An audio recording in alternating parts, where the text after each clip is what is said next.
Hello, everyone. Welcome to the Road to Recovery podcast. This podcast is a platform for education, discussion, and conversations on mental health. I'm your host, Amirah Shah, and in this podcast, you'll get to know more about the therapeutic process, insight into life from the perspective of the psyche, and also join me in exploring current issues with other practitioners. I specialize in grief, but I'm always interested in learning about the human experience of the mind, heart, and spirit. So join me on this journey of in-depth learning about ourselves and the world we live in.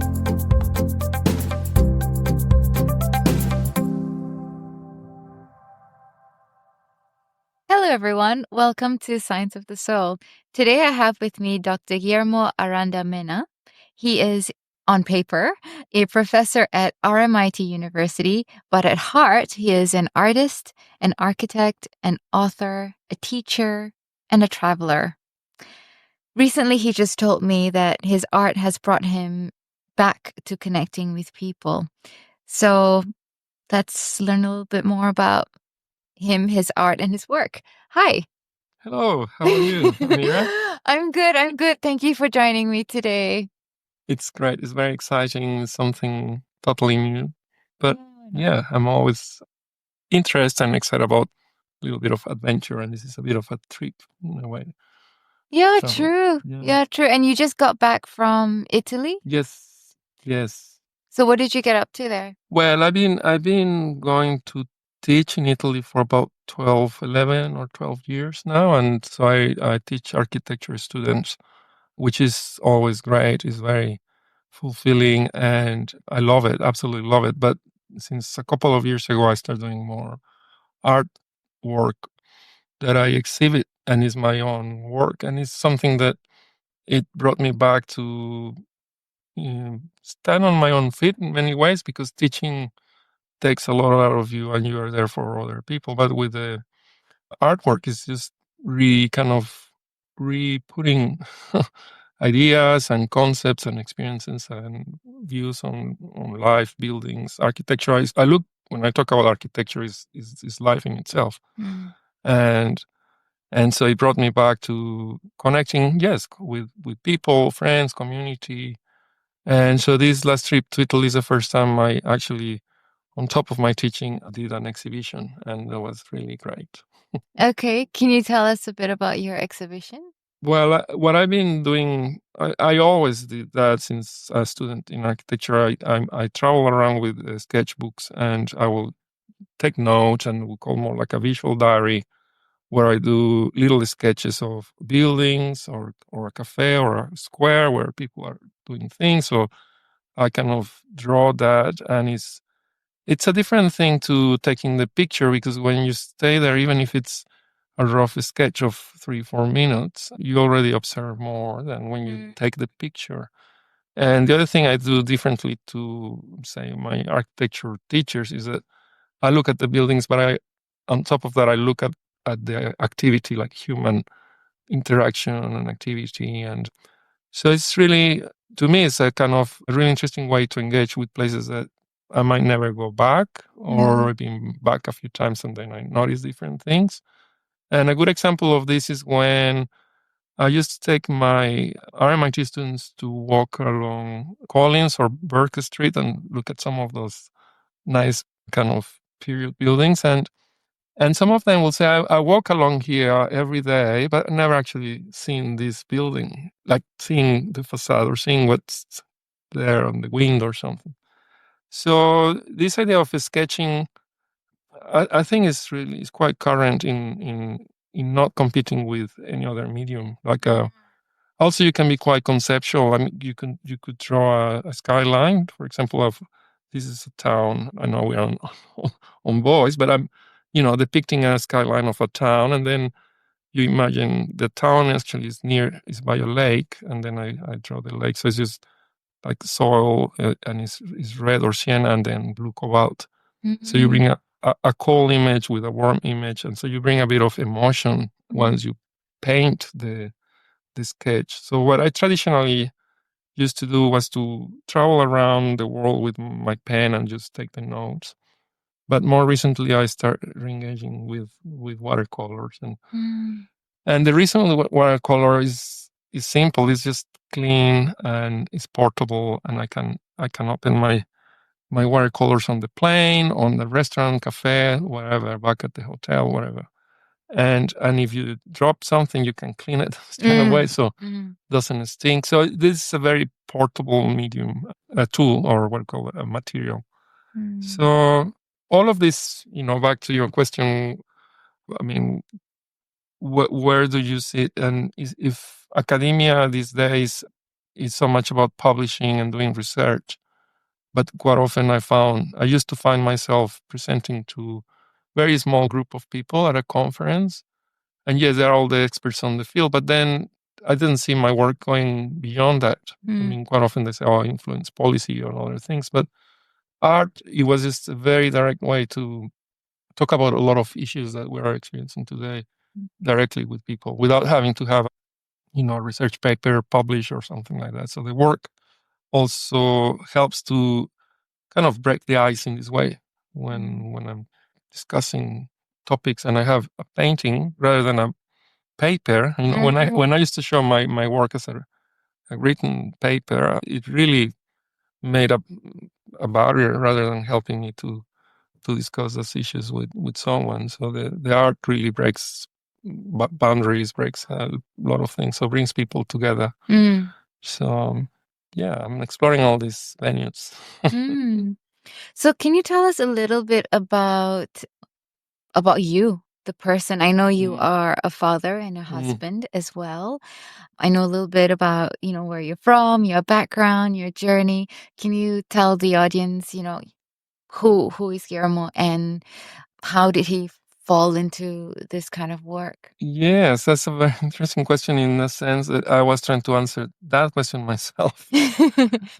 And I'll tell you a very nice little story, which is an exhibition I did last year had 50 paintings, and each painting represented 1 year of my life. So last year I turned 50, and everyone was a bit surprised because they were saying, "Oh, you look a lot younger," but or a little younger. But yeah, It's I'm because you I'm smile so 51 now, much. and the reason why I wanted to do an exhibition with each year of my life is because since a kid, my parents, well, I was born in Mexico City, and my parents moved a few times within Mexico.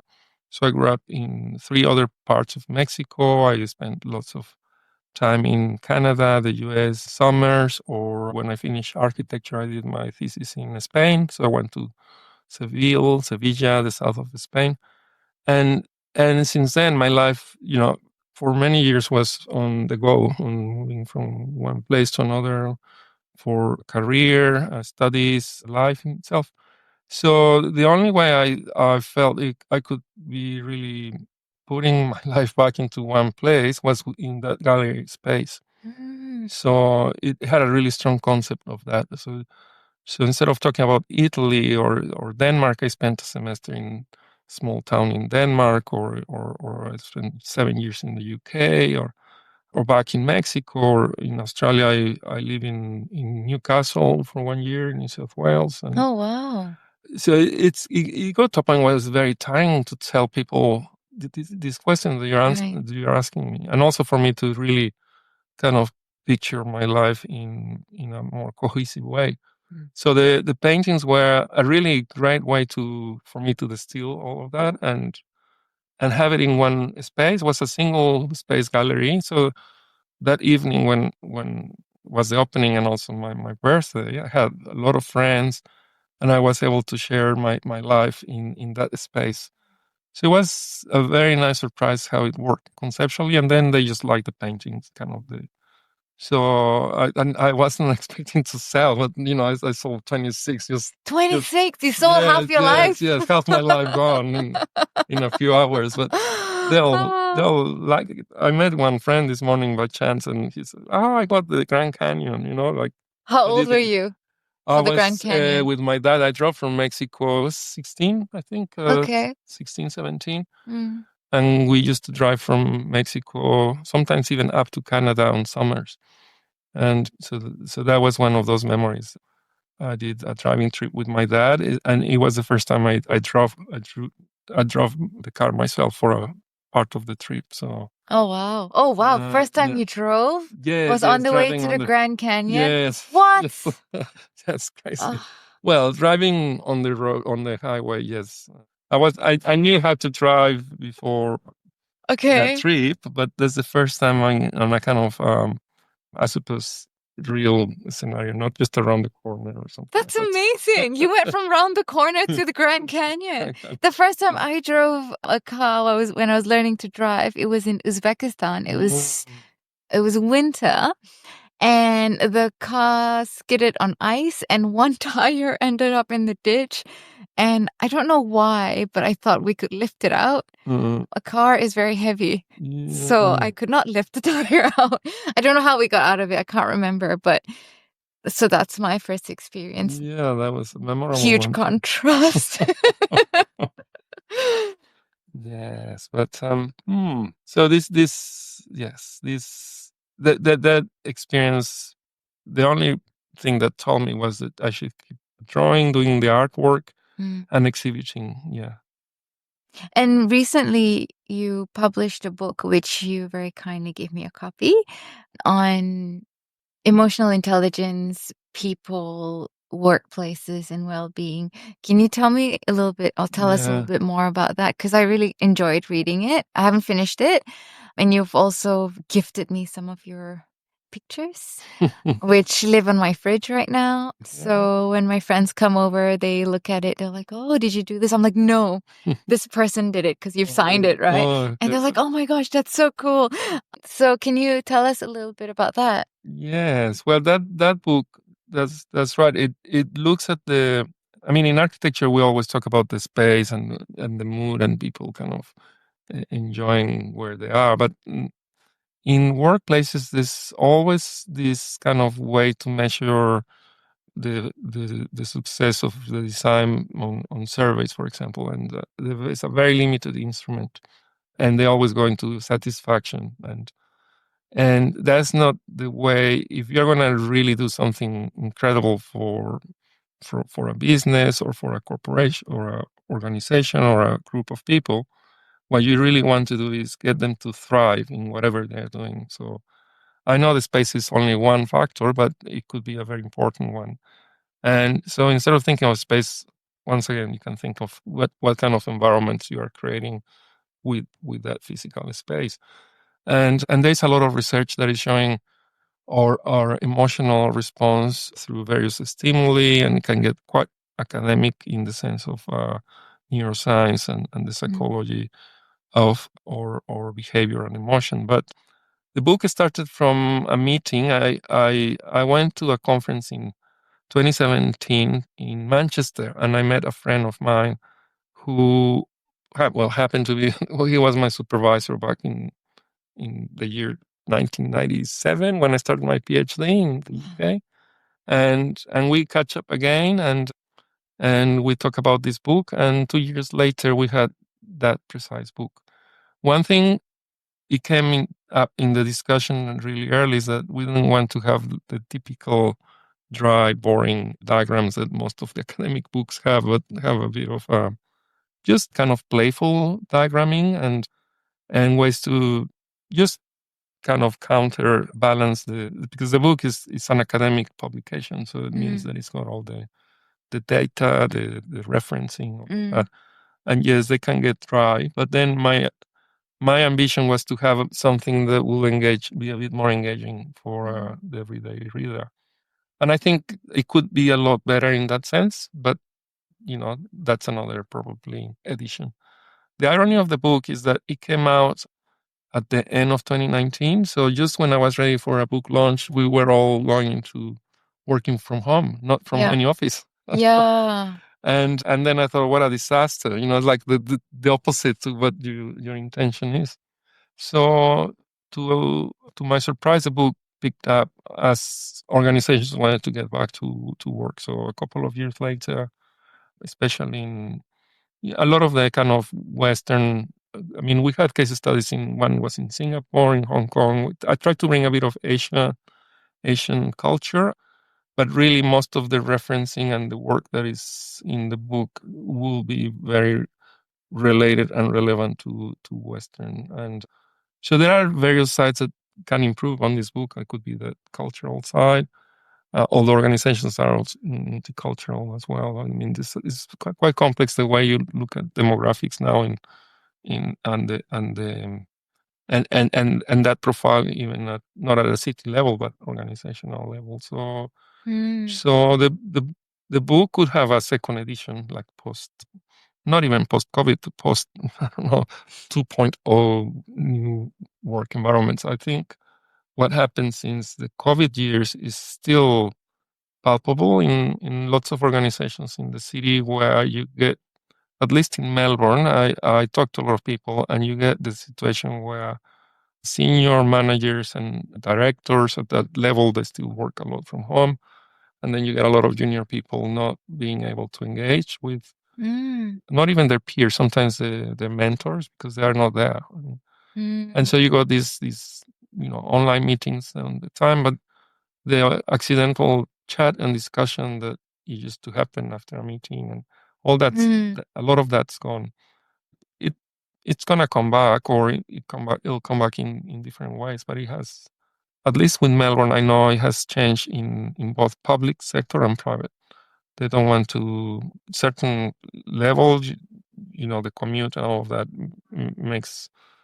brings stress to life, and so a lot of people really try to stay at least two days at home, 2 or 3 days depending. So I mean, to conclude the question, the book, I was hoping the book was going to be a step towards consulting on that field, but COVID also changed me a little bit, and the art is what emerged after COVID, the artwork. So if I can bring art to workplace or other environments, I'll be very happy. But as research, I'm not sure I'll continue with that same topic as the book. I mean, one thing I was thinking, even in this last trip, is starting engaging more with art and the role that art could have in terms of well-being and personal, various aspects of personal growth and to deal with the stress and other factors. I know there's a lot on that as well, but perhaps I can find an angle.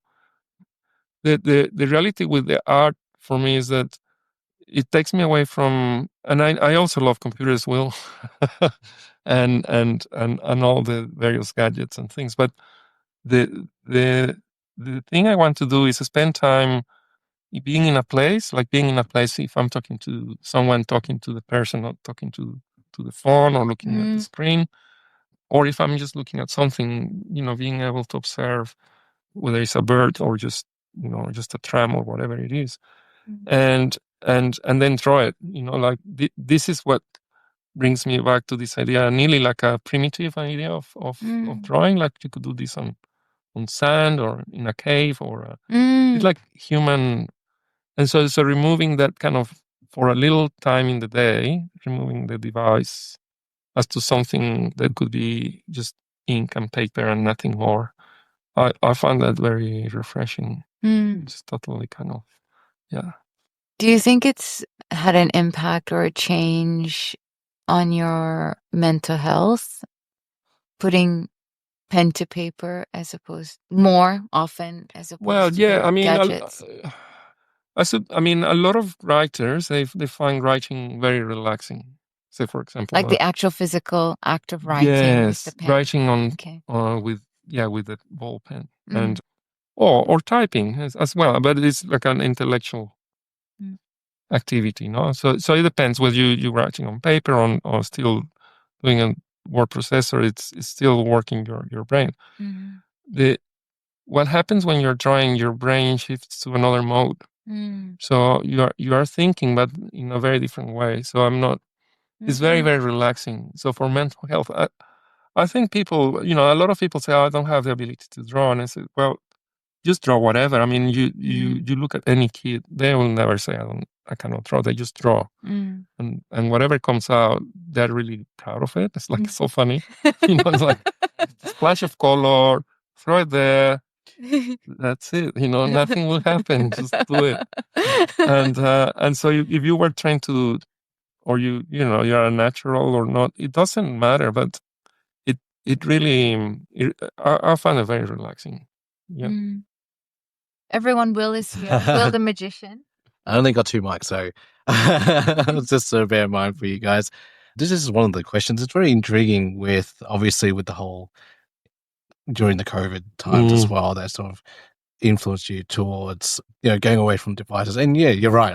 I love the devices still, and at times in the recent years as well, I would try and book a place out in the off grid in in whatever faraway land where there's no internet, no screens whatsoever.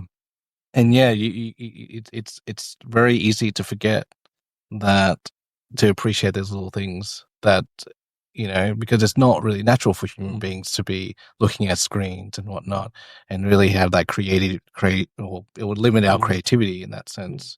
So I guess my question is around like, what is it in during COVID times that were you looking at more screens at the time, or were you influenced in media, and obviously it impacted a lot of mental health with everybody, I'm pretty sure, and now you're translating it to drawings? Because I noticed a lot of your drawings, it's sort of modern but not. It's a mixture, and you're trying to translate that and you only started when did you start drawing like this sort of style? Or this goes back to high school. Yeah. I mean, this is what brought me into architecture. Without knowing that to practice, you do it on the computer, not anymore on paper. And the sketch becomes really just a sideline kind of accessory. Yeah. And that's a really interesting question, because that took me to a degree, doing a career and all of that ended up being something else. And so, say, for example, COVID in a way is like, where do you want to go back to? Like what's what really fulfills you? Or I mean, that was one aspect. The other one is Singapore was my last trip in 2020. I still went to Singapore 2020. I was teaching there. Came back end of February. Yeah, must have been, because March it shut down. And March, and after that I canceled trips because I had probably another 4 or 5 trips for the year. So the drawing also helped me to kind of draw the places I remember, or the place I wanted to go or want to be. So it was a way to kind of travel as well.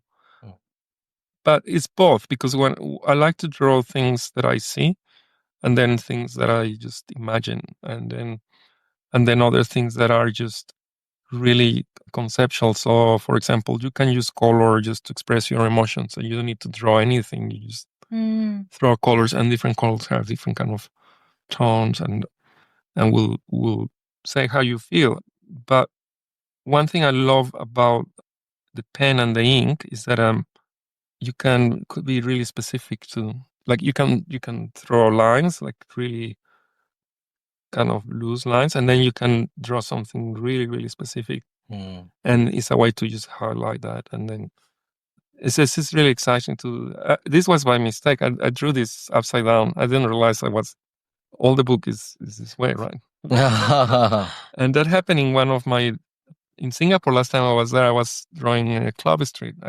I think I showed you that one. But yeah, you did.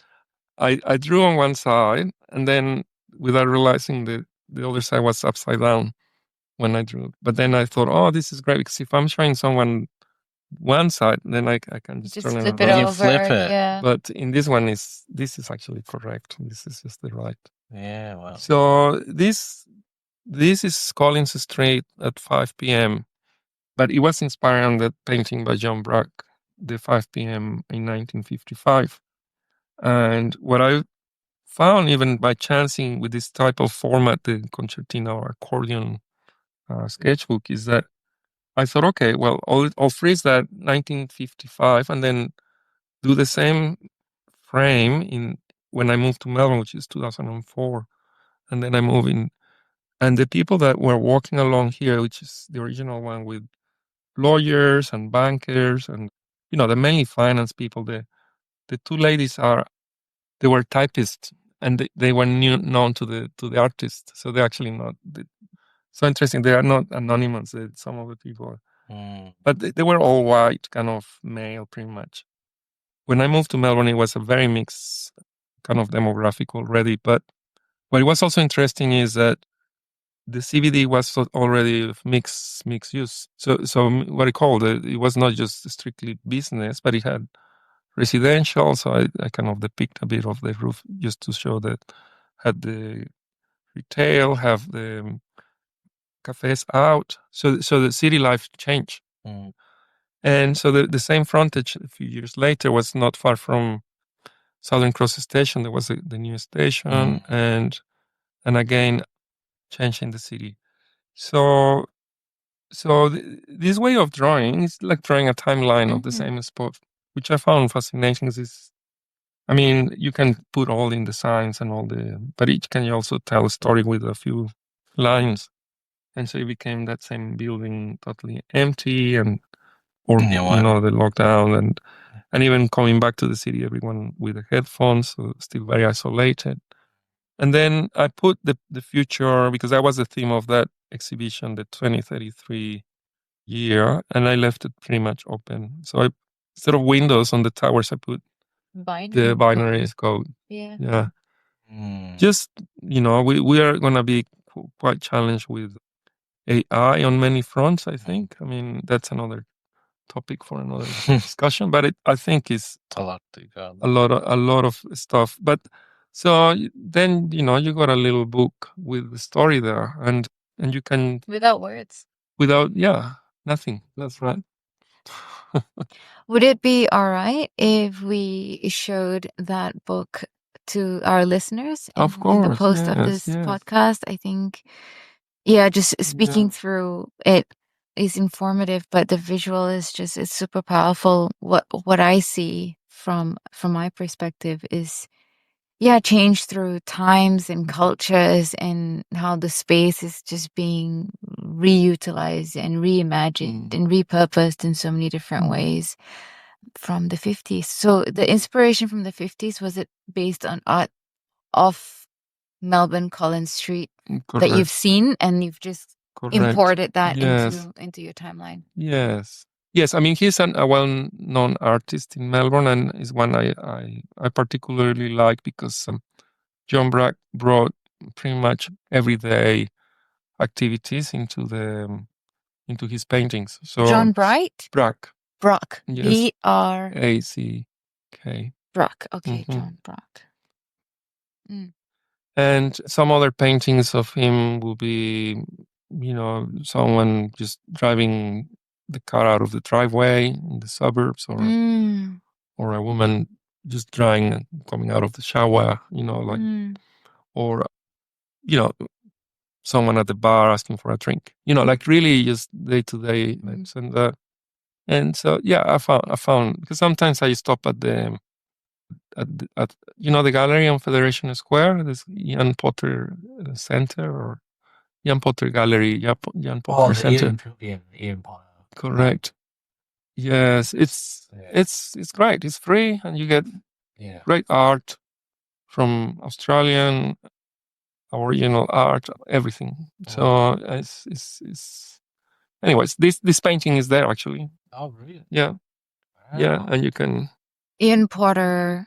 It's at so for those, if you don't know, it's in Federation Square next to Acme, where moving pictures are. Correct. And that's where Ian Potter.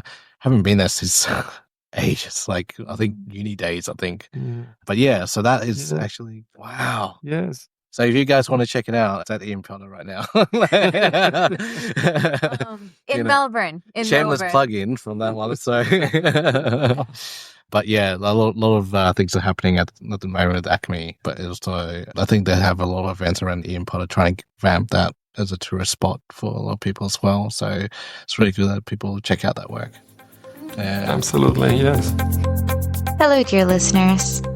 If you would like to reclaim control over your nervous system, navigate your grief, your trauma, or deal with cultural matters that are causing you distress, I invite you to book in with me for a free 15-minute consult. In this consult, I will learn about your concerns, provide you with some tools and techniques to calm your nervous system, as well as give you a customized treatment plan. Simply jump onto my website to book online, or you can email me at hello@roadtorecovery.com. That is AROAD2recovery.com. I wanted to circle back to what you were talking about in terms of optimizing space through psychology in the workplace and combining creativity and well-being, and how that impacts on collegial relationships and the types of, I guess, output that people produce as employees or people of passion who do what they love to do or do what they have to do for money, and how creativity is generated through that optimization of space, because that influences culture as well. Can you talk a little bit more about that? Yeah, it's kind of counterintuitive, because the more you want to optimize the space, the more you can smash the whole thing. And that means that quite often business managers and then the property operators or tenancy agencies, and they look at space pretty much as a container of the activity. But if you are going to innovate, sometimes you need another space that is not the one that where you're doing the task. For example, the return to the workplace for a lot of organizations was mainly opportunity to meet, to interact, to discuss ideas, to see where the business was doing well or not so well. And that's why so many organizations went into creating a kind of lobby, like the hotel lobby, or a space where people could mingle and interact in that way. So I mean, it's really important to have those kind of spaces clear in mind in terms of, it's not about the productivity, which is where we get it wrong, because that's a model that is totally, some it's businesses archaic. work, and It's archaic. it's not like the turning wheel. I mean, it's more of how smart you're gonna be about whatever you're doing in a business, in consulting, in a manufacturing. I mean, of course, it's very tough, competition. But back to your question, what is the optimal? How you optimize workspaces is it's hard to answer, in the sense that organizations need to give a bit of leeway to the employees, not to say, well, you work from pretty much on the clock, whether it's a 9 to 5 but is there a day, a morning, an afternoon in the week that you do a project and you work your project, and then you find a way that that project might feed back into the business. And then, yes, you're paying that time as an employer, but that's also time that employees could be bonding or looking like how kids learn. They work on a project, they play. And so that was actually discussed in the book towards the end, that sometimes we need that. I mean, the most successful, or some of the very innovative and successful businesses do that. They give a morning or a day a week to only work on pet projects or something cool they want to do. Pet projects. Well, okay. So like a collaborative initiative. Yes. And they put a little, not too serious, but a bit of a plan and what they want to do. So this whole idea that even in academia, which I'm surprised is so strong, that they ask you to write down exactly what outcomes you're going to get through the research. And yes, you can have a set of predictions and a set of hypotheses, and you go and test things. But innovation quite often comes out of accidental aspects of a process. You can have a very rigid and probably a thorough process, but you might also limit some of the potential outcomes. So, yeah, back to the environment and place. I mean, there's also a lot of talk about things to do, the things we need, like greenery. I mean, that's been so much about biophilia, and it's probably overstated, but you can sense straight away a place that has a few plants, a bit of light, a bit of fresh air, some acoustic kind of perhaps incentive to feel relaxed. I don't know. It's something that should not be left to chance, and that's the point. There's people who can help in combining your interior kind of layout and design with emotion. I mean, they do a lot on what do you call it, behavioral economics for shops to increase people's desire to buy more stuff when they hear certain soundtracks or Right.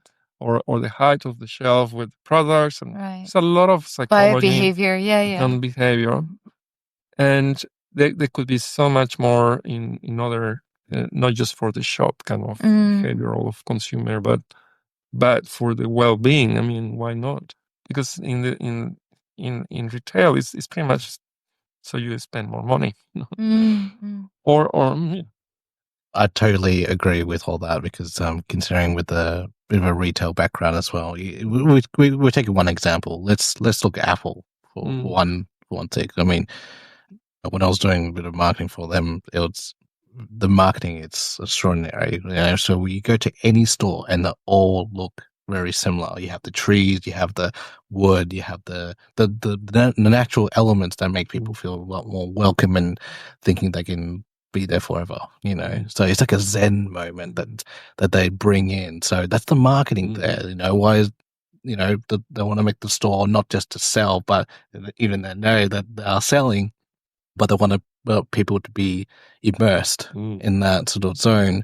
Same as libraries, same as some clinics. You have different clinics that would have. I went to a Monash IVF clinic where they had natural wood all around, acoustic foam, like all around, and just makes. And when you enter, it just you probably would be more familiar with the colors used in showrooms or offices. When you have the turquoise or blue kind of thing, it's sort of a calm sort of nature zone. So it does make people feel a lot more at ease, mixing the green and the blue. So it's similar with Apple, it's all white, but then, you have the timber, with all the organized, and it's all very minimalist.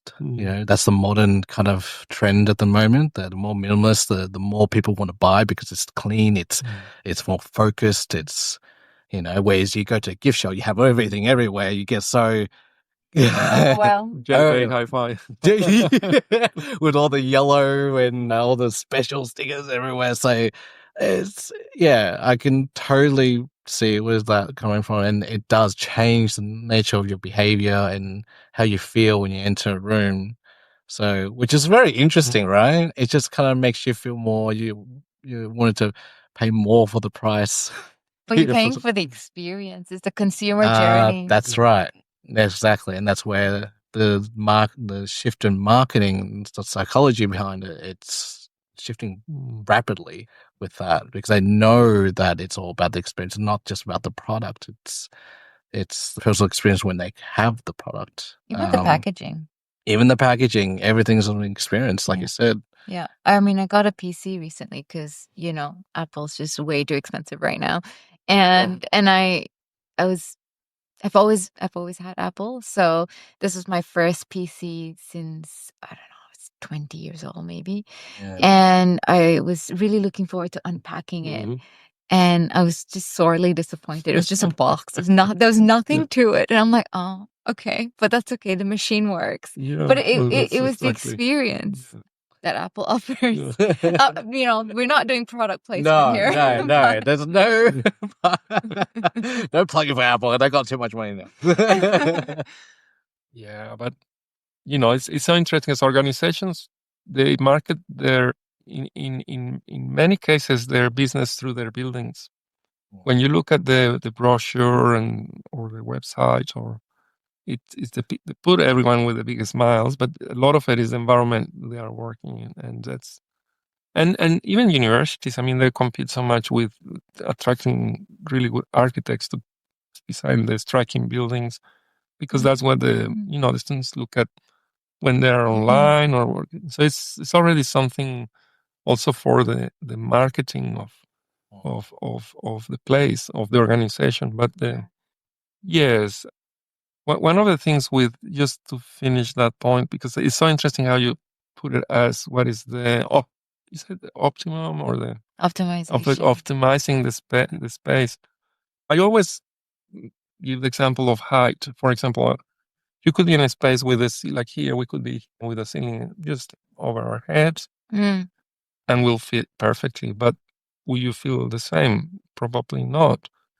If the ceiling was twice what is this, like the one there, you feel probably will be more of a grand space and you'll feel perhaps more relaxed. And that's a lot of money there, because you can have a second level here, a mezzanine, so that's where this optimizing space in a human is not like putting, the domino pieces back in the box, and it's not like the sardine. So in Europe, one thing I really love is the high ceilings. Everywhere I go mainly because they are old buildings. Why they have the high ceilings? Because in the old days, to have the natural light coming through, they have to have really tall windows, because they could not have very wide windows because the structures were not there. So the wider windows, the wider windows became possible once we start using reinforced concrete or the steel to have the span, the opening. So the opening for a lot of the kind of up to the 1800s buildings were narrow, because that meant they had a little arch on the top, and that could have just a safe wall opening. But then they had to make it quite tall so you get enough air and light. So people don't see these things, but it's so interesting. Yeah. How do you define that height? Point. Yeah. It wasn't just to make someone feel like, oh, it's just super high ceiling or something. It was just a practical side as well. But when I enter a building with really high ceilings, typically, this is just my felt experience, there's a sense of expansiveness, and depending on the age of the building, there's always awe. So if it's an older building, like the State Library in Melbourne, it's epic, it's great, it's so beautiful. And whenever I'm in these sort of places, I'm just flooded with inspiration, and I'm also flooded with motivation. I'm motivated to read things. I'm motivated to look things up, because the environment itself is interesting or allows for that part of the brain to switch on.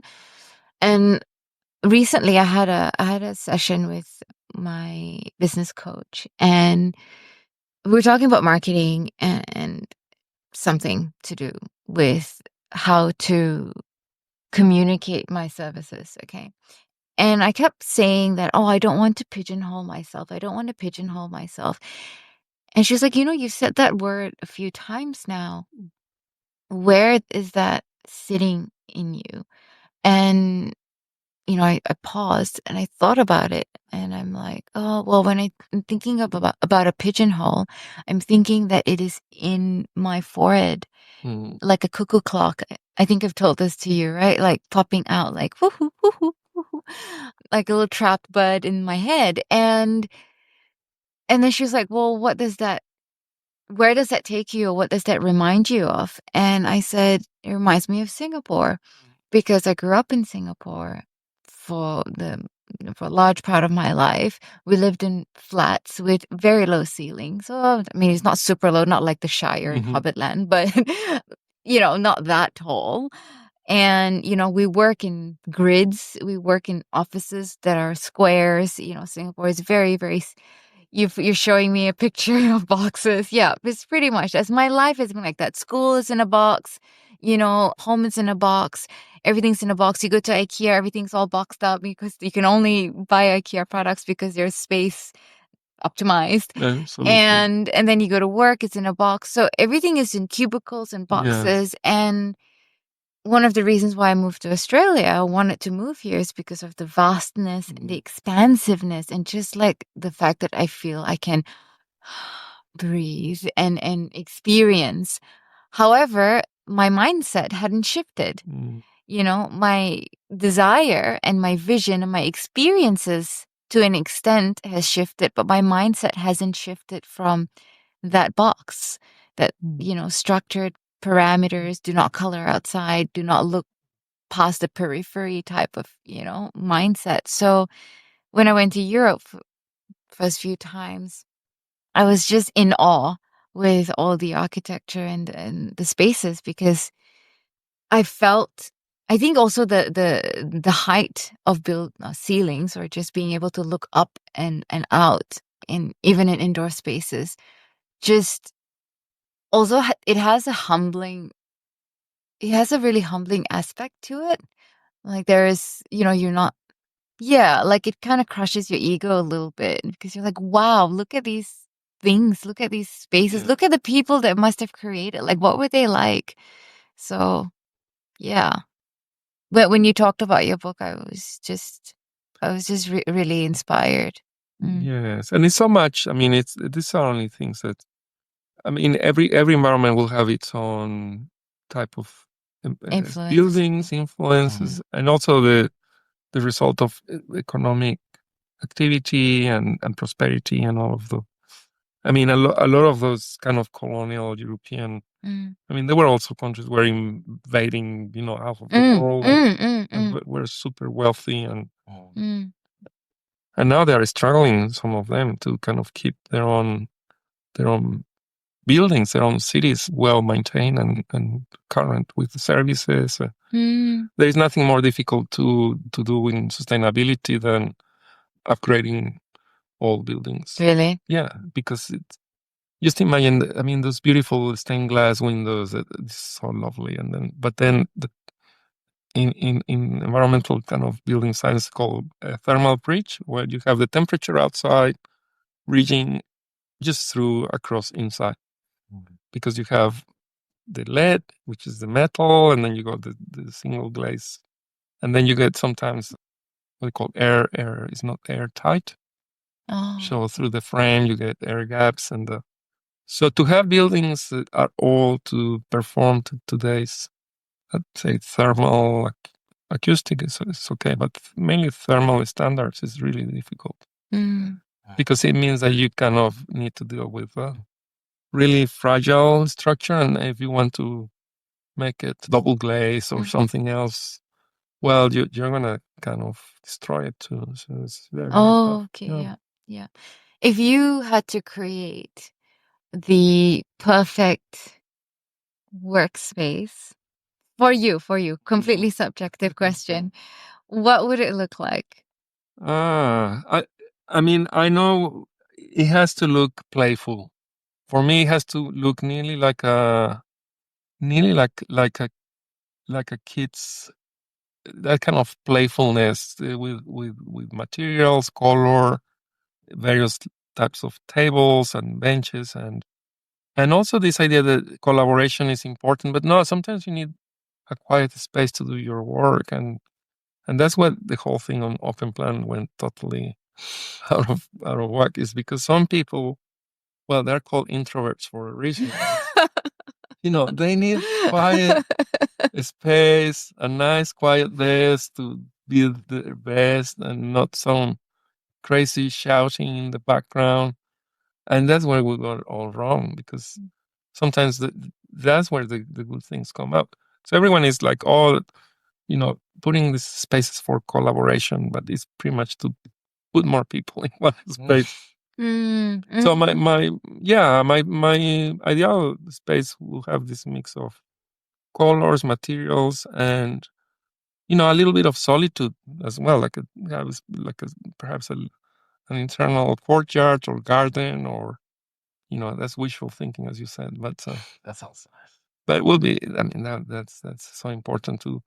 And if you don't have that, you can always leave the office and walk to a park. I mean, people also forget that it's nothing like wrong to leave where you are for half an hour. Most people go and grab a coffee, but you could as well just walk to a park nearby, and that will restore you completely. The just being surrounded by nature, it does help a lot. Do you have a team that work with you or for you? Not at the moment, but I have, because what I work is on. So you have a project that is a funded project. We've got a set limit number of days to to complete a project, and we set up what is called a activity-based planning. So based on the activity we need to do, we plan for the spaces we need.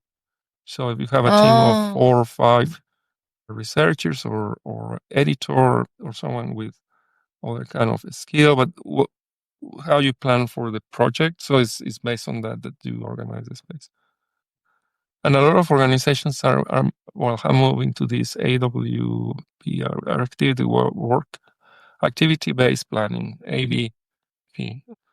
But I can also tell you, I mean, when I'm in Italy, the space that I use for my studio, which what I mean by a studio is I have a group of architects. We work on a project. Like this year, we're doing ghost towns. So we look at various abandoned towns, locations.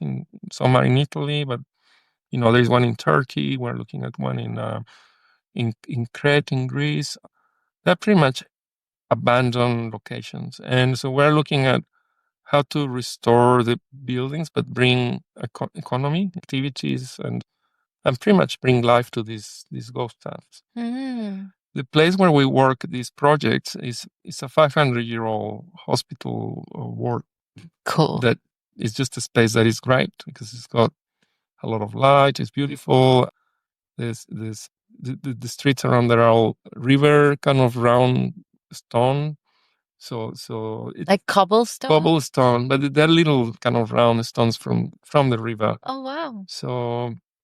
So it is a pretty basic space that was built 500 years ago, but it does fit the purpose perfectly for what we want to do, which is have these discussions. The tables could be shared tables, or then move into individual kind of spaces to work. And yeah, I think we spend too much money on trying to make everything fancy, but sometimes you just need a good idea on planning what you want to achieve.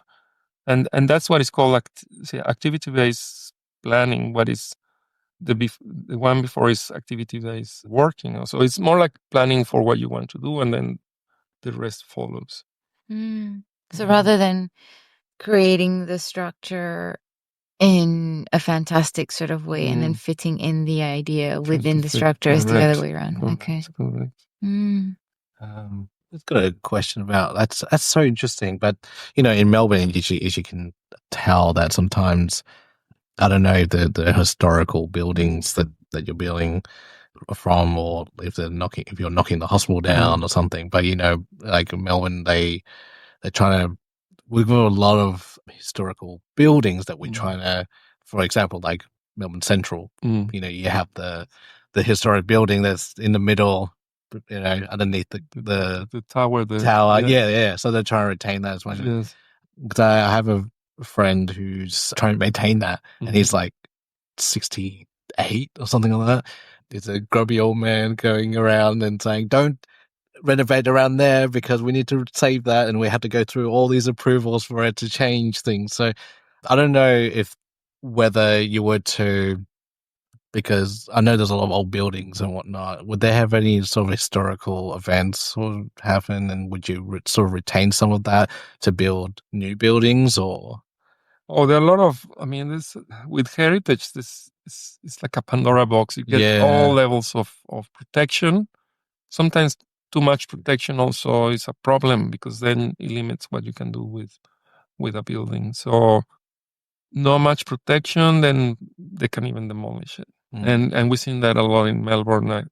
The main shops, they leave just the frontage, the facade, and the spaces become obsolete. So then demolish the rest, like the Mayer shop. They spent back, it's probably 10 years ago.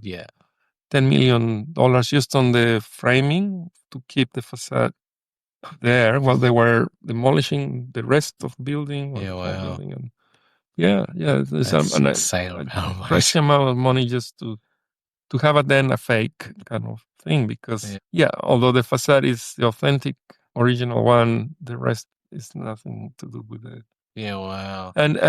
But then you can also argue commercially the old building was just totally run its course, and it was not practical anymore for the type of retail and activity and Yeah. So the buildings also can become outdated. I mean, these days we talk so much about what is called future-proofing your design. So kind of to prevent what might change or not.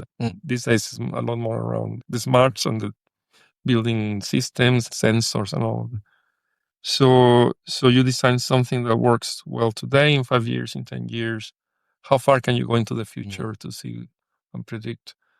One example of this is classrooms. Just how classrooms these days have projector, have the seating, even the capacity of it. So universities, for example, look at what is the size of a group likely to be in 10 years from now to do your teaching. So quite often they say, well, there'll be much smaller groups, more specialized, not the massive classrooms. So the newer classrooms that say we were producing in the last 5 to 10 years were spaces that you can then shrink and subdivide, and all the staging and seating can be very easily removed. So you have, back to your question, you have to destroy too much.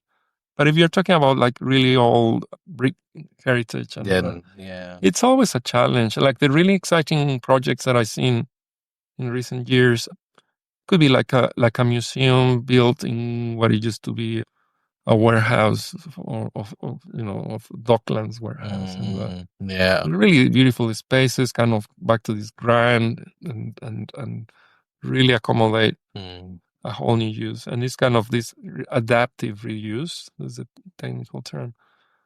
And a lot of really interesting old factories that become, again, like a boutique hotel or a restaurant. Or so there is even this idea that, like markets, for example, unfortunately markets sometimes they make.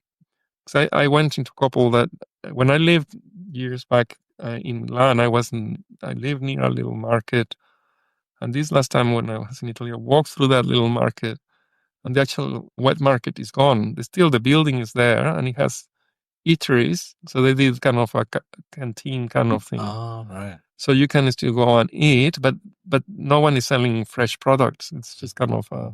So it's just eateries now. Yes, yes. So wet, like you don't have that. I guess the same atmosphere. No, it's gone. Yeah, it's gone. wow. It's gone, and it's because the area is expensive. So then they were just retrofit and lease the space, and so a place like the Victoria Market is protected for the activity, not just the building. That's right. So that's a good example. What happens if you don't protect? That's what is called non-tangible heritage. So non-tangible is the activity. And the traditional kind of building heritage is the envelope or structure. Yeah. And those are, world kind of protected, World Heritage sites. Not the Victoria Market, but the Carlton. I mean, so you get sites in Australia, you get quite often all prisons are protected by the UNESCO, kind of. There are about, I think, 22, 24 prisons around the country that were built in the 1800s, and they become such a strong kind of, I suppose, historical account of something. And then they're not in use anymore? No. Oh, so what do they do? Mainly, I mean, some of them, and this is back to the original question, what are you allowed to do with those? I mean, some of them are hotels, like it could be from backpackers to boutique hotels. Others become, like the one by RMIT, the Melbourne jail.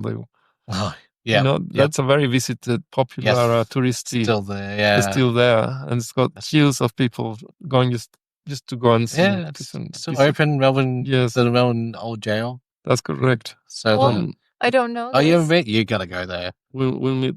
All right, we'll go to jail, and then after that, we'll go to Ian Potter's. Gallery. You gotta go. It's really good. They maintain, and that's the thing. They I don't know how often they do, but they do maintain because they're the original cobblestone. So is this a tourist spot? The bluestone, yeah.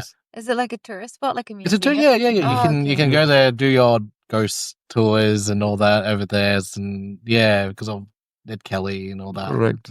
So a bit of history around that too. Yeah. So now it's an open. What is it now? I haven't really been in there, but like now they kind of renovated it. I don't know how much money they spent, probably a lot.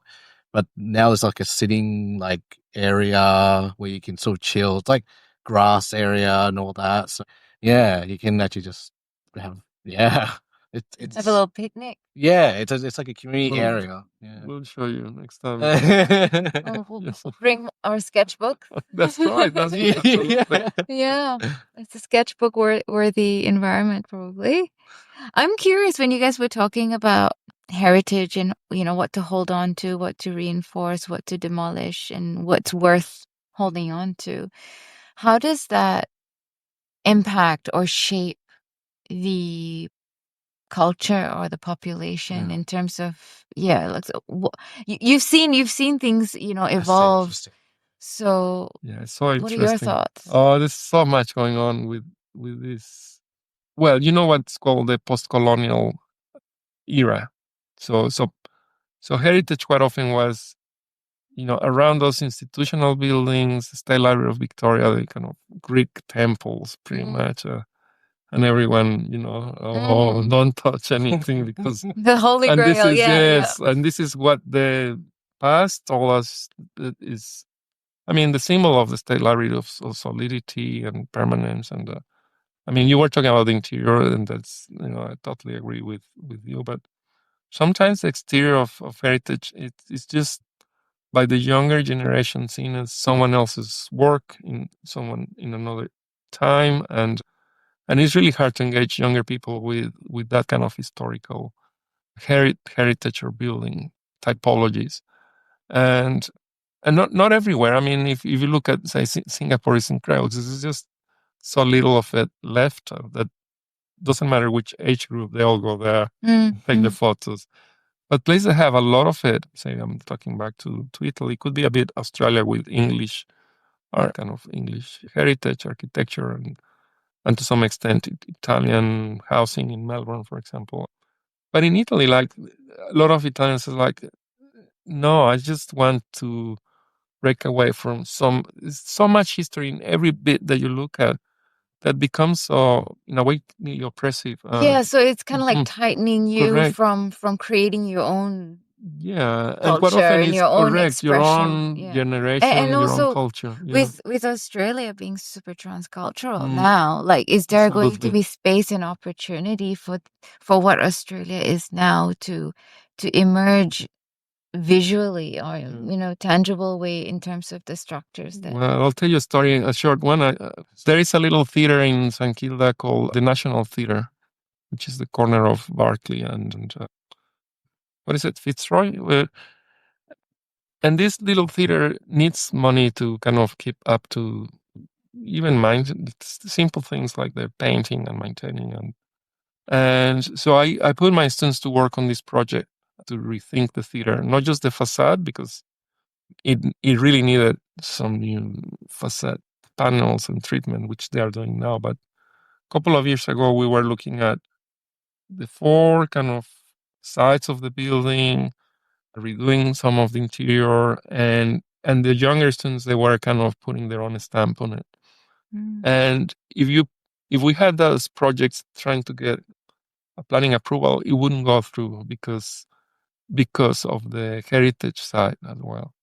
So it's quite interesting how you might have also the desire to kind of upgrade or bring up to today's kind of even aesthetics, but also to inject a yes, new emerging vibe, culture. new culture, yeah, and that's another kind of challenge to get approval to kind of change something.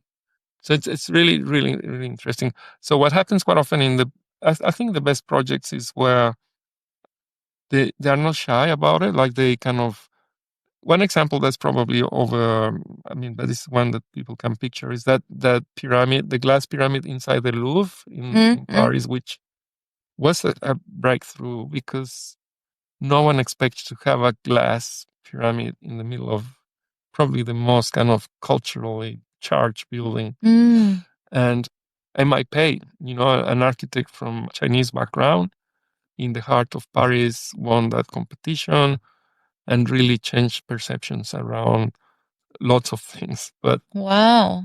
culture, identity, wouldn't say gender in this case, but by even race, and then history as well. Like you put a glass pyramid into something that is not so much like that. So it really was about bringing total new life to it in a whole new way. So it was about redistributing people through staircase there, access to the museum, but also connecting to the metro station. So that means bringing people into the area, not just a little kind of palace for a few. Yeah, I was talking about this the other day at home because the National Gallery of Victoria, another museum I want to promote. Yeah. It's so interesting because it's one of those first large museums that didn't put any steps to walk into it. Yeah, it's just like You flat roll through. in, Yeah. and it's got that waterfall kind of glass curtain, and It's good for feng shui. I mean, it is, but it really meant that it was a very welcoming place for anyone at any age, in any condition. It has a drop-in vibe. Yeah. And that's, the design came through in the 1950s, Roy Grounds. It was built in the 60s, but as far as I remember, the competition took place in the mid-50s. So it's like it feels a lot more contemporary. Yeah, no, it's very well designed, and it was kind of a bit future-proof in this case because it had these 3 large patios, and then the gallery became really small. They needed to add, so in just around the year 2000, there was a competition, and Mario Bellini, an architect from Milan, inserted 2 cubes in the 2 side patios, and the center became just with a roof. So it kind of changed a lot.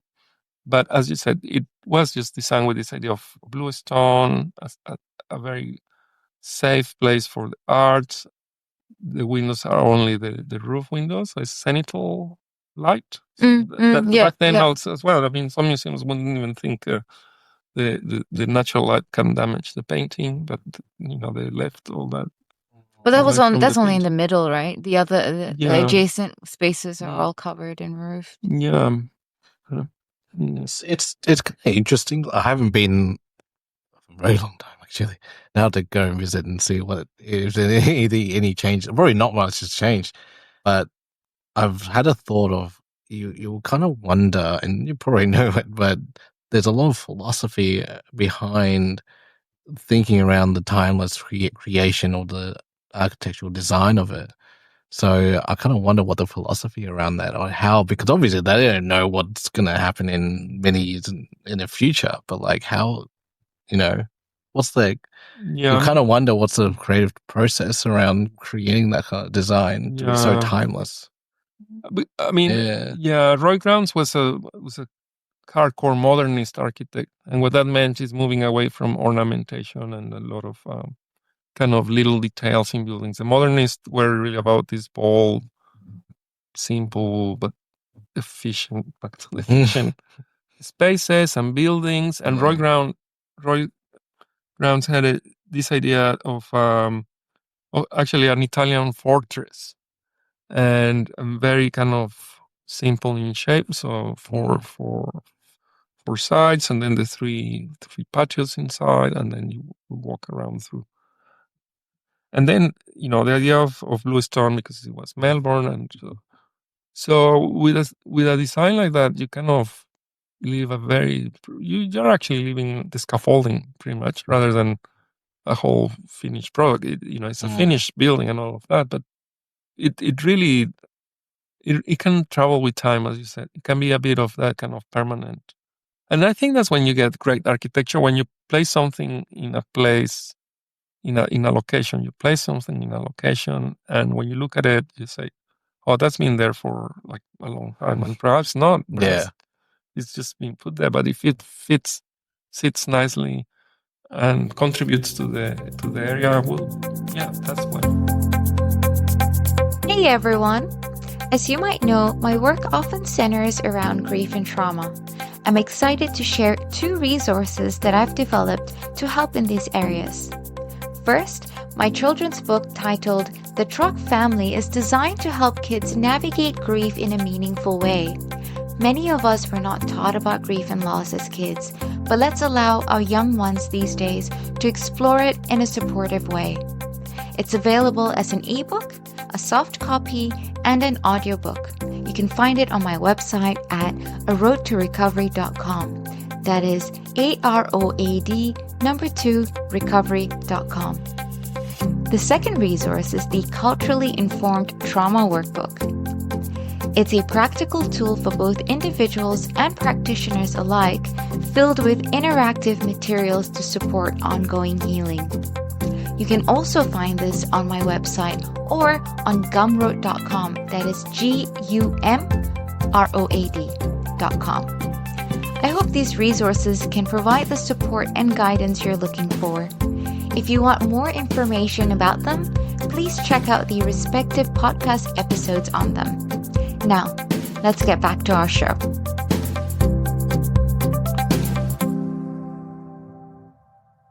I'm wondering, how do modern contemporary spaces influence, if at all, our psychology compared to heritage colonial type spaces?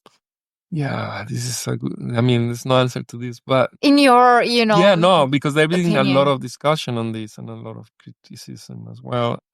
So I'll tell you, I mean, probably one example to start with is about 10 years ago in RMIT, we built 2 new faculties. Was the architecture building and the School of Business. 2 very different architects, building typologies, building kind of vibe, if you like. The very simple building wasn't for the business students, was actually for the architects. Was more like a container of space to produce creative work. So the more emptiness, more space allows more creativity. Well, in this case, that's the rationale. How it worked. Yeah, you tell me, but it's how the actual. So the School of Architecture and Design there was modeling on the sense of, that's by Sean Gotzel, of the warehouse, a kind of small, warehouse factory kind of place where you produce creative work. The School of Business by Lyons Architects, which are very kind of sharp edges and a lot of different colors, and they try to create what we call a vertical campus. So that meant that because RMIT is all over the shop, students live in between lectures and they get lost in Melbourne Central or elsewhere. Yes. and the university was trying to retain the students to actually have some experience of the campus. And we don't have the land that, Melbourne Uni has or other sandstone universities. So the idea was to have this, I think there are 12 level building, very well connected in between levels. So to feel that you are actually in one space. So it's got a lot of openings in between slabs, and each level has a lot of balconies around.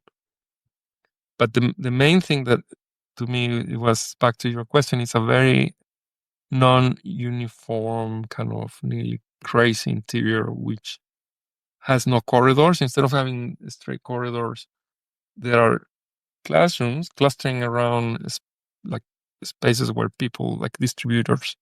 So people move from between classrooms. There are benches and places to hang out, and little kind of cubby. That's cute. Yeah, so they try a lot of those ideas where the kind of students could appropriate the space. That was the term. Yeah. What's the term again? Sorry? Appropriate. Yeah, okay. I might just have the ending or accent, but it's the spaces that students kind of hold to and stay there to just hang out. In some cases, even hide. And it was very, very successful.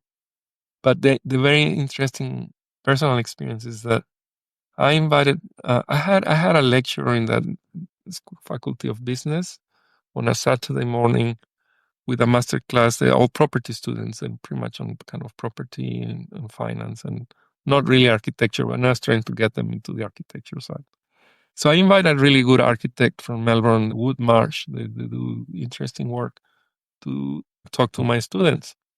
And when Randall Marsh arrived and look at where it was going to be the lecture, he just kind of nearly rejected to go into the building. He said, Really? "Oh, this is so hideous. This is kind of can't stand this," because it's not his design language. And we still make the joke. I mean, we made the joke back then, and the students were also laughing. But he was actually serious. But Wow. we made it look It's like you've insulted me. yeah, it's like, why did you invite me this to this? haphazard space? Yes, and he just could not believe it. And well, but just to cut the story short, in terms of the building, it's over 10 years. It's been really, really successful because it's always really busy, and students who have to be quite rigid with their kind of business mindset. Having a bit of a chaotic space was a good response. And then on the other hand, architecture students and design students that are a bit all over the shop, thinking all sorts of So the container literally contained them. Container, like a really rigid container. Oh, so yeah, it's counterintuitive, kind of going against their natural tendencies. I guess that's very cool. Yeah, and that's so back to your question. Perhaps it's wrong to think about the environment that one fits for all. It's more like well, different people have different ways of looking at the world or feeling, or so it's it becomes very tricky because then you have one that might just satisfy 70% and not so much the other 30. But then if you do it for the other 30, then probably the other 70 wouldn't like it. So I'm understanding the concept of activity-based planning better now with all these explanations and examples. Yeah, the next level will be on planning based on your personality and traits. And like there are some objective things about the human that is universal to all of us, like what we're talking about greenery or natural. So we all appreciate that. But then, what is very much about you that will make the space really good for you. So if you can go to that level of personal response to the space based on, what you, you can try that in your own home. We all try that to make our homes the mirror of who we are, or at least the spaces. But it's so difficult to do this at work because work is pretty standardized. It's one size fits all, and it's not true. It doesn't have to be anymore because we're past the industrial age, like long past it, right? And do you think any of these sort of concepts can translate in a more hybrid sort of setting with technology? Yeah, technology. I did supervise a PhD on that topic, on space technology and workspaces. So you were supervising somebody's PhD doing this on this topic. Are you allowed to speak a little bit about the literature review stuff? Yeah. No, it's nothing. Many of the practices. In Melbourne, you get Studio Hassel. They're big on Workplace or Woodspagot. They do a lot of research and trying to get more on, because you get a client. A client pays, an architect, then they build a building. But the occupant is a very different story. The occupant might be who sublets the space, or who is a tenant, or we call end user. So architects should not be only responding to a client's brief, but really trying to understand who is going to be using the space. And it's very difficult to know if you are, when they build, say, this tower, they never knew we were going to be here, like the three of us talking. Yeah. It's hard to predict, but so it depends on what kind of client. But if you have a client who comes with a group of people who are going to occupy the space, it's really worthwhile studying this group of people quite carefully, how they, because what you're doing is not just studying the group of people, what's the culture of that organization, and with that you start designing a space that really goes, it's a bit like a tailor-made space for a client. And I don't know in terms of cost and other things, but it surely would be worthwhile looking into that. So with this thesis, I mean, it really that's a few years ago, and it was when we started doing a lot more remote work, and is when the move towards, I mean, there was a lot of kickback of open plan. There was a bit, I mean, open plan was, because if you go back to the 1980s, for example, there were those cubicles we were talking about. People will close the door and still call without the mobile. They would have still call from the office. They had to have that acoustic Yes. performance too, and all those aspects. With the mobile and the laptops, everything started changing.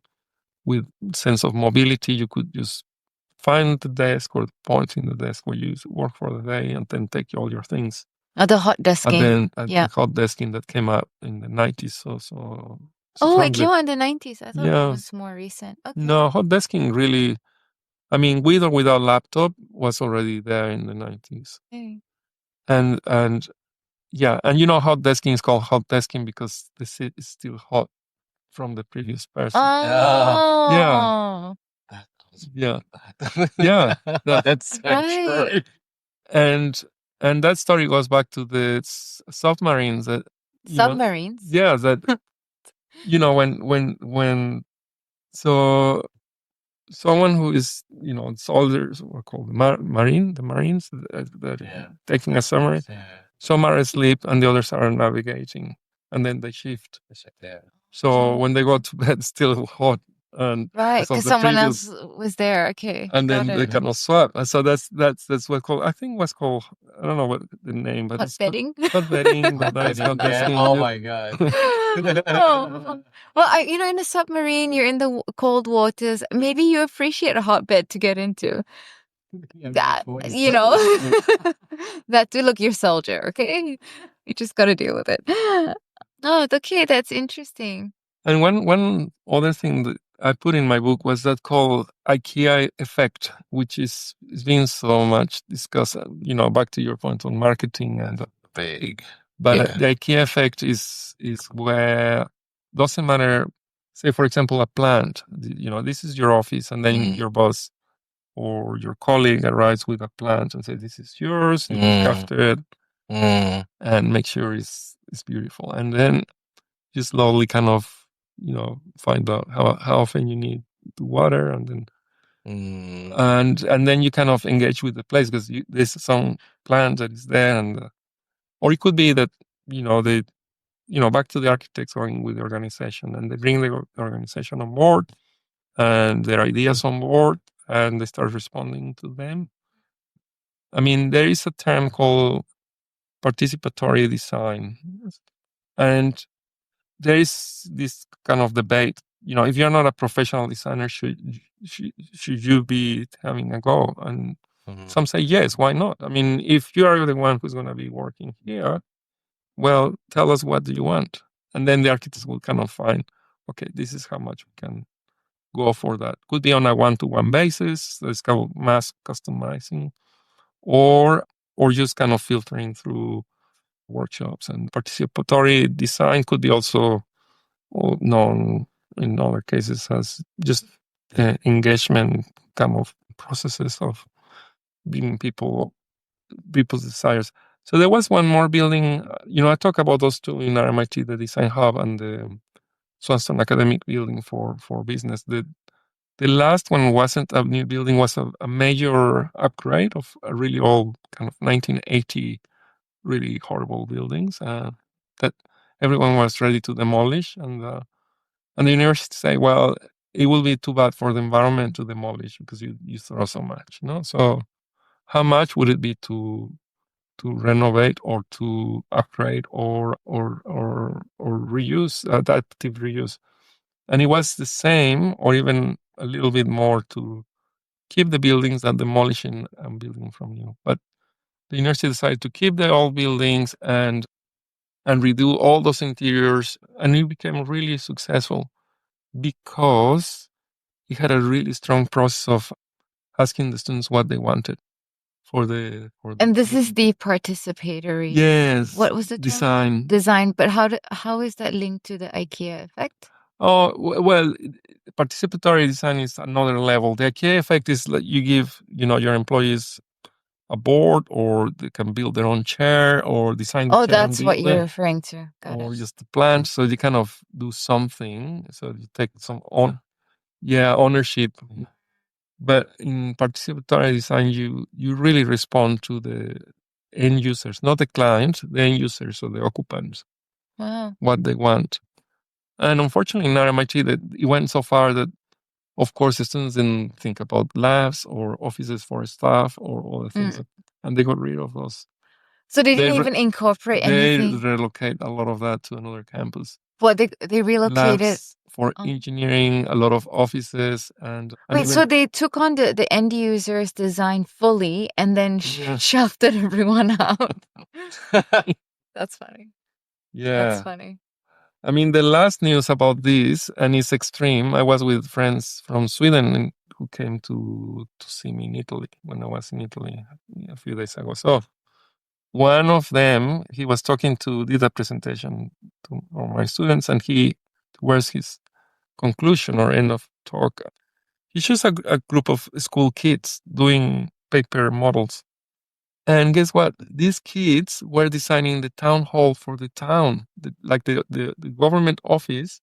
They put the kids to design a town hall. Is that too much participatory Yes, design? that's what I thought. I said, no, make they are sense. citizens. They are citizens of this town, so they should have a say. And how much of that they take is Right. another question. Okay.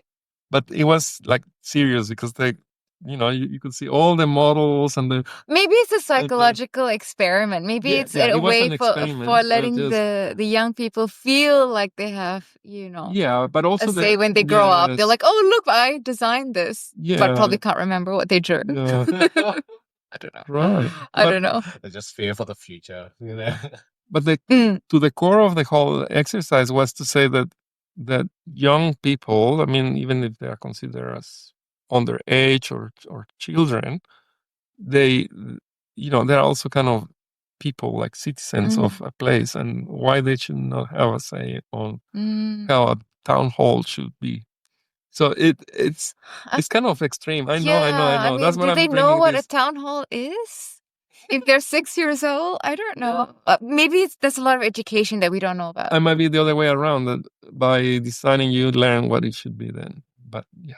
Anyways, that's something to leave there. Yeah. No, it's a bottom up approach. Yeah. Very bottom up. Oh, so curious to see the designs, what they'll come up with without knowing, that heritage around the town hall, and seeing what they'll be. Yeah, I'll be interested to see.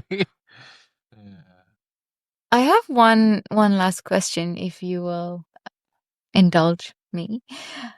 In your book, I was really taken by the pictures, obviously. And what keeps coming to mind is your interpretation of Maslow's hierarchy and the elevator. So for the listeners, what he's drawn is he's reconceptualized Maslow's hierarchy of needs. So Maslow's hierarchy of needs, you've got the bottom, the base, you've got physiological needs, so basic needs like roof, food, shelter. And then there's, correct me if I'm wrong, guys, belonging? No. Is it belonging? Belonging, then safety, then self-esteem, correct, and then self-actualization. But you've revamped it instead of a pyramid into a building with elevator floors. Can you tell us a little bit about why? Well, I mean, the first thing that is so funny is that everyone talks about Maslow, the pyramid. Yeah. But he never actually drew a triangle or a pyramid. I never found any paper or anything that has his. No, someone else came out with a triangle. He actually listed this, and it could be, it could have been steps, or, I mean, the idea of the building is so simple. I mean, it's suppose I'm an architect, so I put it in terms of a lift and the levels that you go through the lift. But also, one side of one lift was Maslow, and then at some point I bring another kind of similar theory of motivation and put it side by side. So there are kind of two lifts. And so you can take either lift, and hopefully, you arrive to that kind of self-actualization. But the book was co-written, so it was Edward Finch and myself, but yeah, I brought a lot of those drawings to it, a lot of those discussions, and I did all the interviews of various office kind of employees and different people occupying various workspaces. But yeah, the actual sketch, I think it will be funny because the book has some sketches that are like a bit like build your own office kind of paper cuts, and it's just the silhouette of, okay, you got a desk, put it there, and it's only about talking. Some of them are psychological models like the Maslow, but they're all other little kind of concepts, and then do a sketch rather than having, I mentioned this before, something less engaging or a bit too cold. So that's the only point about it. No, but you mentioned something about how you don't like those stages doesn't have to happen. That doesn't need to take a whole lifetime to arrive to. You said that you can take the elevator to different floors in one every day. That's right. That's what it's, I think, fascinating about this theory, is that you have to build up that self-esteem and that actualization every day, and you have to take that lift every day in the same way you might take the lift to your workplace every day. So, but that's what people don't always, they think you work, throughout a period of time and build up. So there are other things, because in personality, I mean, you got in your persona, or you got your trait, you got your mood, and then your emotion. The one that is really hard to change is your trait. Mood, you can work it out, and it might take a bit longer to. And then the emotional side is the one that we are more kind of volatile, reactive. Yeah. And so interesting in motivational theories is all kind of, you have to build up a lot of things that actually, if you're not careful, you end up the whole day just watching TV or wasting the day. So, but that's why they're called theories, because it's not a law. It's like a theory means that it's still kind of open for to challenge or review or interpretation. So, but I'm surprised I've been talking these things. I'm so jet lagged, so don't listen to me. No, I really appreciate it. I know you just got off the plane like 48 hours ago from Europe. So, by the way, a client of mine told me about Time Shifter. An app that helps you with jet lag. Okay. I think you download it. Have you tried it? No. Have you heard of it? Are you punching this in? Oh, no, this is not product placement. I'm just sharing information, guys. It's a sponsor. Oh my gosh, I completely did not think of that at all. No, my intention is just to talk about this app that my client told me about, which apparently has helped him. And I think it's free. But anyways. Even more advertisement. I was told. No, with like all this free advertising. It's just for like museums.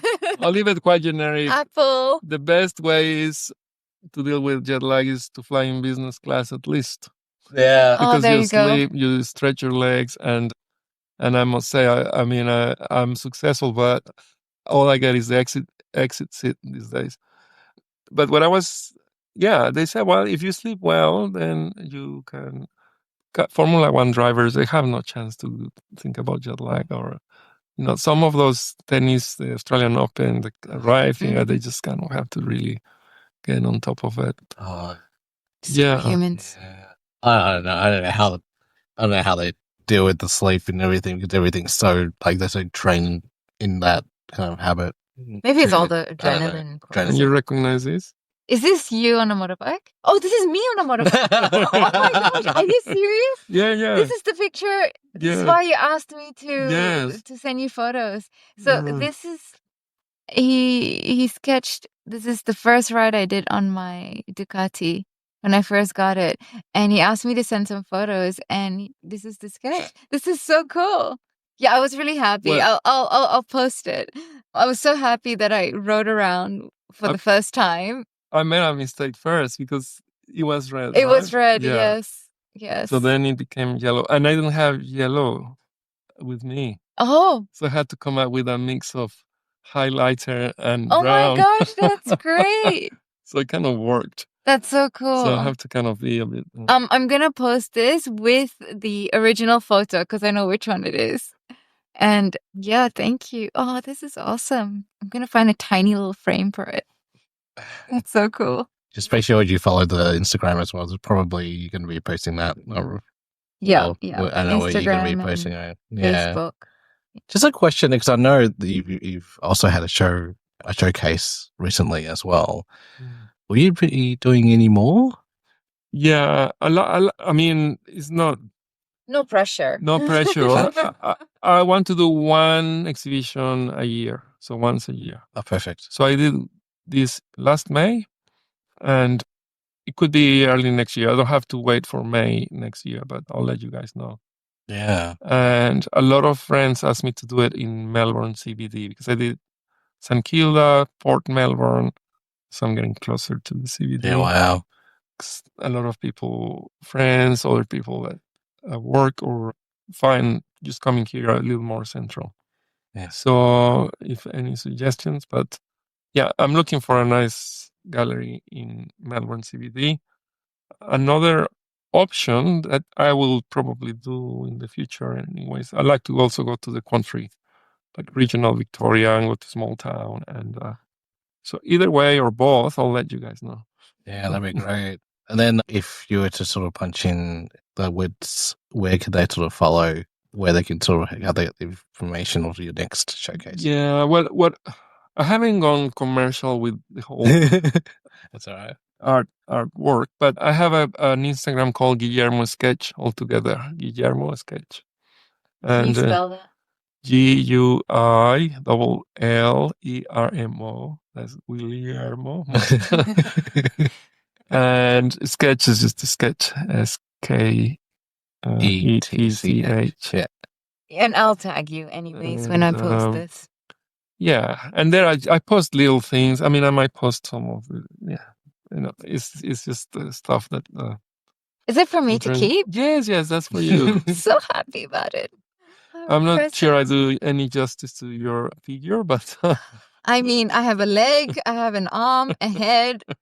What more can I ask for? It's a abstract. It's semi-abstract. Semi-abstract. But you know, it's the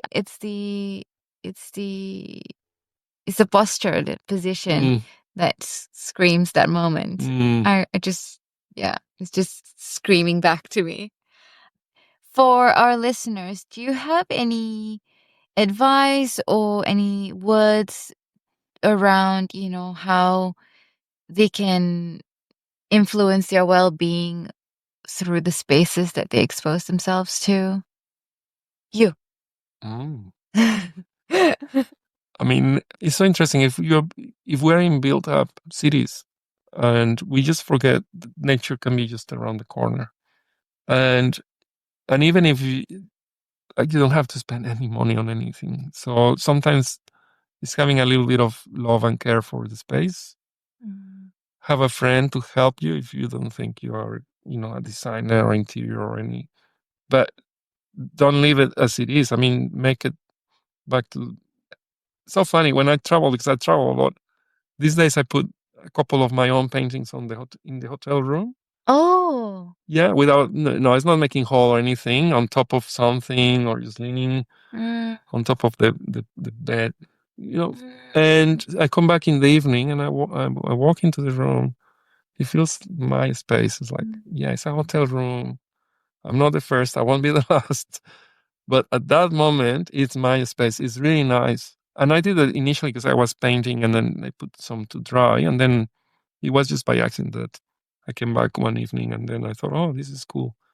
So now, because I travel with my paintings, and not all, but just kind of portable collection, or doing some while I'm traveling, So nature, art, and the third, I mean, your environment through other people, like you can influence people to feel a lot better to what they feel, or some days you might not feel so good, but it's really important to kind of get. I mean, that's what I think so many years to me is that when we were in the hard lockdown is just contact. Mm.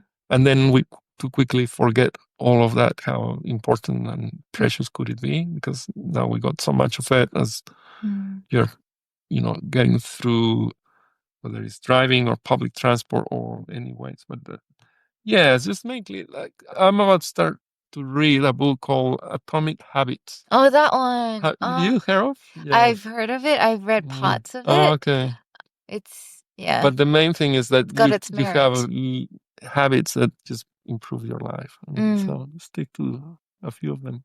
So surround yourself with the right kind of people or keep the connection. Yeah. That's one way of improving your well-being through the environment, because people's part of the environment as well, and we seem to forget that. We seem to think it's either organic or tangible or inanimate, right? But humans are also organic.